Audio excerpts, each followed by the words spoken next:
Berikut kita ikuti info sepekan.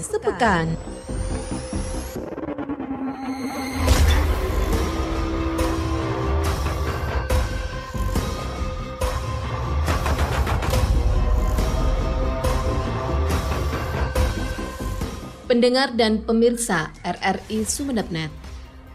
Pengadilan Negeri Sumeneb menjatuhkan vonis 17 tahun penjara kepada inisial J, kepala sekolah SD negeri di Sumeneb yang melakukan tindak pidana asusila terhadap anak di bawah umur. Kapolda Jawa Timur Irjen Pol Imam Sugianto meresmikan gedung Rumah Sakit Bayangkara di Kabupaten Pamekasan. Bibit siklon tropis 93S menyebabkan banjir rob di 2 desa Kabupaten Sampang. Sidak yang dilakukan Dinas Perdagangan Disdak Kabupaten Bangkalan ke sejumlah pasar tradisional dan minimarket menjelang perayaan Natal dan Tahun Baru menemukan sejumlah makanan dan minuman dalam kemasan kadaluarsa dan kemasan rusak. Seluruh informasi peristiwa politik, ekonomi, sosial, dan budaya di Madura tersebut kami rangkum dalam Info Sepekan edisi 22 Desember 2024 bersama saya, Rukia Zen.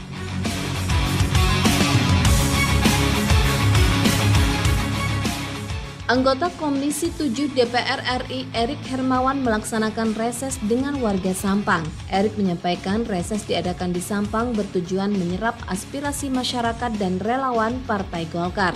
Politisi Partai Golkar itu mengaku siap menyerap aspirasi dan usulan yang disampaikan masyarakat, diantaranya terkait industri, ekonomi kreatif, pariwisata, dan sarana publikasi. Itu tujuannya adalah untuk saya menyerap aspirasi daripada kawan-kawan Golkar serta kawan-kawan yang mendukung saya pada pemilu 2024. Kemudian beberapa pertanyaan kawan-kawan tentang program-program apa aja yang dibawa ini. Memang saya bukan di bidang pertanian, kemudian pembangunan, tapi saya mencoba untuk mencarikan solusi. Insya Allah saya akan mendatangkan kawan-kawan saya dari Golkar juga, Komisi 4 yang untuk pertanian. Insya Allah saya akan hadirkan di bulan Januari untuk bisa melakukan sosialisasi maupun menyerap aspirasi dari warga Golkar dan pendukung saya khususnya di Sampang. Sebelumnya, Wahyudi, pengusaha genteng Karangpenang Sampang, menyampaikan bahwa pihaknya mengusulkan agar produksi genteng bisa diproses cepat terutama terkait pengeringan.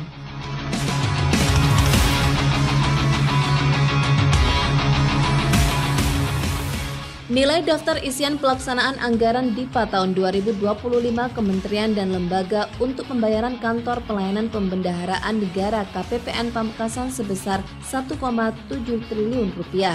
Kepala KPPN Pamekasan Tri Tenggono Sukmono mengatakan pagu untuk transfer ke daerah TKD tahun 2025 sebanyak 7,2 triliun. Nilai itu mengalami kenaikan dibandingkan tahun 2024 yakni 6,9 triliun rupiah. Hal ini menggambarkan apresiasi dari pemerintah pusat pada kita semua yang berada di Pulau Madura ini dengan tambahan dana yang meningkat dari tahun anggaran sebelumnya. Dalam kesempatan tersebut, KPPN Pamekasan juga merilis kinerja APBN periode sampai dengan November 2024. Realisasi penerimaan negara sebesar 2,404 triliun rupiah. Angka itu mengalami peningkatan dibandingkan periode yang sama pada tahun lalu, yakni 1,797 triliun rupiah.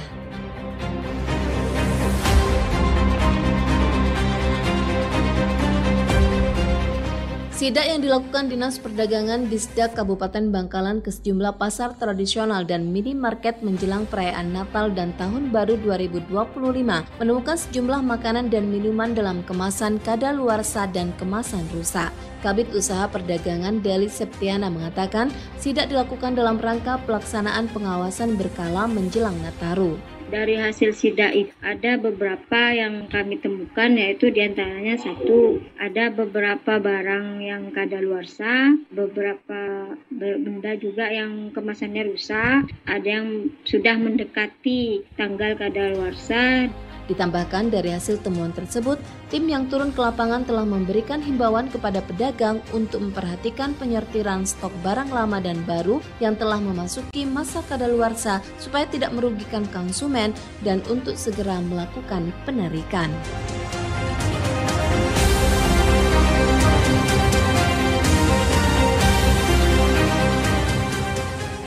Guna menjamin sejumlah produk makanan dan minuman dari zat berbahaya dan kadaluarsa, Dinas Koperasi Usaha Kecil Menengah dan Perindustrian Perdagangan Diskop UMKM Perindak bersama tim Halal Hub Sumeneb telah melaksanakan sidak makanan dan minuman menjelang perayaan Natal dan Tahun Baru Nataru. Kepala Dinkop UMKM dan Perindak Sumeneb Muhammad Ramli mengatakan pada sidak Mamin ditemukan produk kadaluarsa, maka penjual tidak memajang kembali di etalase. Berbelanja yang wajar, tidak perlu panik sehingga tidak mengganggu kepada ketika ada kepanikan pastinya mengganggu kepada ketersediaan stok. Dari beberapa hal itu sehingga kita antisipasi tidak ada lonjakan harga. Kami akui memang di beberapa komoditi ada yang mengalami kenaikan, tapi memang lebih kepada faktor cuaca, termasuk dari kelancaran distribusi seperti yang ke pulau misalnya, karena faktor cuaca. Ramli menambahkan sasaran pengawasan dan sidak jelang Nataru dilakukan di beberapa toko kecil hingga minimarket.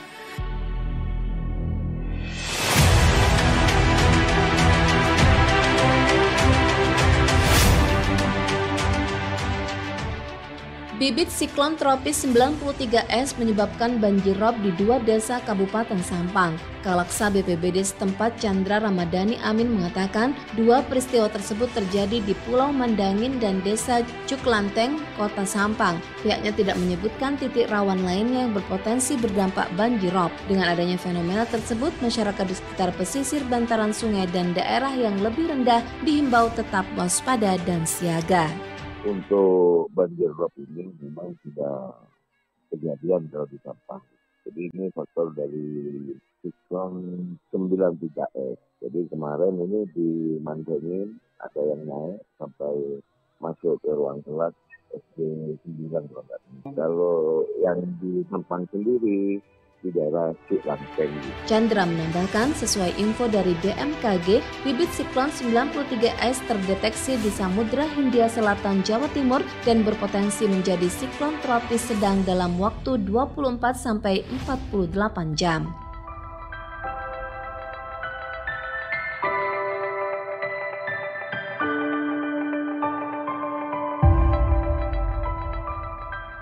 Pengadilan Negeri Sumeneb menjatuhkan vonis 17 tahun penjara kepada inisial J, kepala sekolah SD negeri di Sumeneb yang melakukan tindak pidana asusila terhadap anak di bawah umur. Pengadilan Negeri Sumeneb Ahmad Bangun Sujiwo mengatakan vonis tersebut dijatuhkan setelah majelis hakim menyatakan bahwa J terbukti melakukan tindak pidana dengan ancaman kekerasan, memaksa korban melakukan persetubuhan dengannya. Selain hukuman penjara, terdakwa juga dihukum membayar denda sebesar 100 juta rupiah. Bagaimana teman-teman wartawan dengar, itulah putusan yang adil menurut majelis hakim. Terkait dia dengan profesinya sebagai guru, itu sudah dipertimbangkan dalam putusan sebagai hal-hal yang memberatkan. Sehingga putusan 17 tahun itu sudah termasuk pertimbangan hal-hal yang memberatkan dia sebagai guru. Sedangkan kasus tindak pidana asusila ini terungkap saat ayah korban mendapat informasi bahwa anaknya inisial T diantarkan ibunya berinisial E ke rumah terdakwa. Di rumah terdakwa itulah pertama kali terjadi tindak asusila tersebut.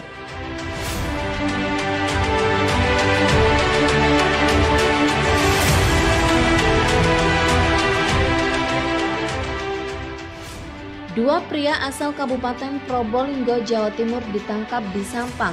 Mereka diringkus karena terbukti menjemput 218 gram sabu di wilayah Pantura, Sampang. Kasat Res Narkoba Polres Sampang Ibtu Heri Idratuwoh Maulida mengatakan penangkapan tersangka berawal dari informasi masyarakat. Kedua tersangka diamankan saat mengendarai mobil dan dilakukan penggeledahan. Barang haram tersebut ditemukan di belakang jok mobil. Diletakkan di belakang jok mobil yang dikendarai, yaitu mobil berupa berupa mobil Honda Brio Satya warna abu, dan di belakang joknya ditemukan 3 bungkus sabu, yaitu terdiri dari 75,30 gram, kemudian yang kedua 49,71 gram, kemudian yang ketiga 93,28 gram. Dijelaskan para tersangka disangkakan pasal 114 ayat 2 subsidiar pasal 112 ayat 2 Jonto pasal 232 Undang-Undang Narkotika nomor 35 tahun 2009.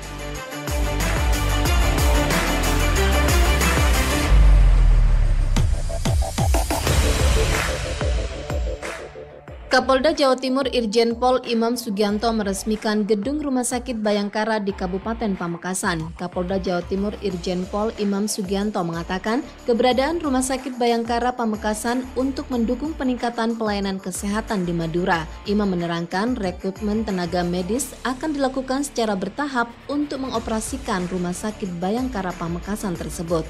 Jadi tenaga medis secara berkelanjutan dan bertahap nanti akan kita segera rekrutmen, atau dari wilayah-wilayah yang lain nanti akan secara bertahap berjenjang akan kita tempatkan, kita penuhi di sini. Tentunya kita juga akan menggandeng Dinas Kesehatan untuk membangun kerjasama dalam mengoperasionalkan rumah sakit ini. Mudah-mudahan itu bisa kita penuhi dalam waktu yang tidak terlalu. Ditambahkan, sementara ini Rumah Sakit Bayangkara Pamekasan memiliki kapasitas 50 tempat tidur untuk rawat inap dan 5 layanan kesehatan, yaitu poli penyakit dalam, anak, bedah, obstetri, dan ginekologi.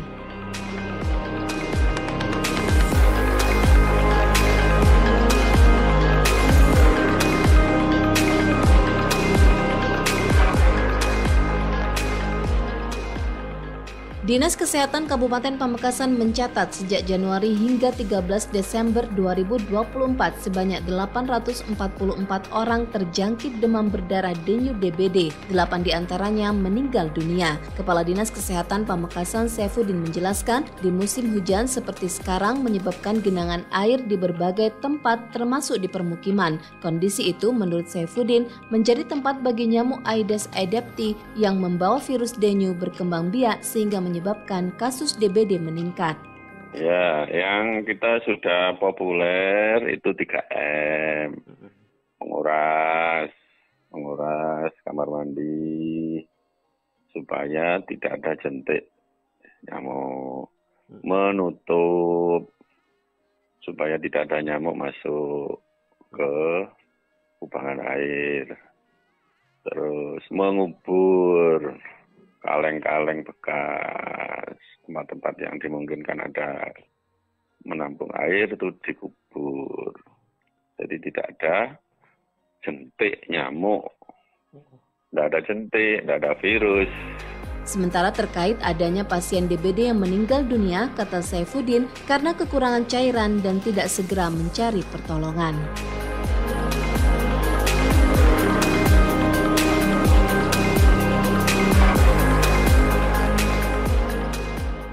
Sekian info sepekan edisi 22 Desember 2024, naskah dan narator Rukaezen, produksi Radio Republik Indonesia Sumeneb.